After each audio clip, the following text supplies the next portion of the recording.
Du coup, la première pièce que je présente, c'est la Marianne, qui est pour moi une des pièces peut-être les plus emblématiques que j'ai fait cette dernière année. C'est une pièce qui date du coup de 2020, qui a été créée pendant le premier confinement à l'atelier. Et du coup, c'est une pièce qui au départ était une commande par la mairie de Paris, qui était en fait pour remercier les soignants et qui devait être après servir de communication dans toutes les gares et tous les aéroports. Et finalement, c'est une pièce qui n'a pas été choisie, car en fait, ils ont préféré prendre un graphiste. Du coup, cette pièce, je l'avais entamée, je me suis dit, bon, il faut quand même que je la termine, ça peut marquer aussi l'histoire de ce confinement, de ce premier confinement. Du coup, je l'ai terminée, et elle a été aussi présentée à la Poste pour créer le nouveau timbre pour la nouvelle Marianne.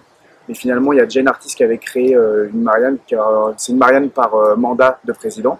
Donc du coup, deuxième institution qui refuse la pièce. Et finalement, je me dis, bon, je la termine et je verrai ce qu'il en est.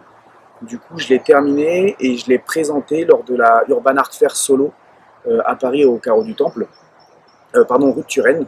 Et du coup, c'est devenu un peu la pièce maîtresse que j'ai créée durant le confinement. D'ailleurs, la seule. C'est la seule pièce que j'ai créée en 3 mois. Et donc voilà, c'est d'après une photo de Salomé Belin. Et puis voilà, du coup, maintenant, c'est devenu une de mes pièces qui fait partie de ma collection personnelle, car j'ai refusé de la vendre sur les collectionneurs ou même lors d'expositions. Et c'est une pièce qui a fait la couverture du Graffiti Art Magazine pour le guide de l'art contemporain 2020.